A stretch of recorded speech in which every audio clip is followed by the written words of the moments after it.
So we left with $5 and 2 suitcases in the middle of the night when I was 4 years old, separated from our family for a while, but we all got back together. And when I grew up, I decided I was going to be a teacher. This is the year I'm retiring. So I wanted to let you know why I became a teacher. I was a Cuban immigrant, and we came with nothing, and my father was an educated man. And so when I was growing up, I always wanted to be a teacher. It was important to my family because that was the only thing that Castro didn't take from my family, was my father's education.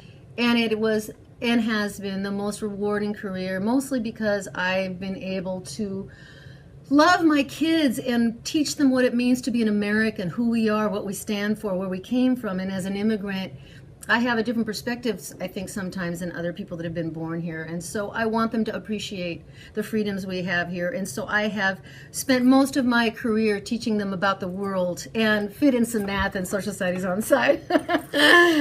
And we've been back to Cuba, which was neat to see. After 55 years. Yeah. Teaching was something I always had in the back of my mind since I was a kid, and it was time. And it worked out better for our marriage to have the same schedule.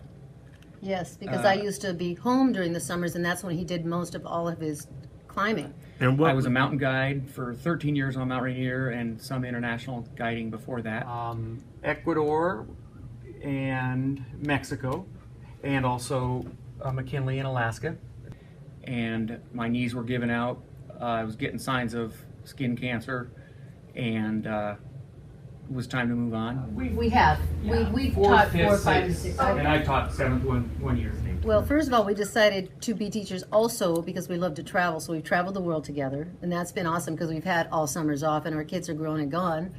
And we decided to retire mostly because we've become grandparents. And I went on a trip with my daughter recently to Mexico, and she told me she needed me.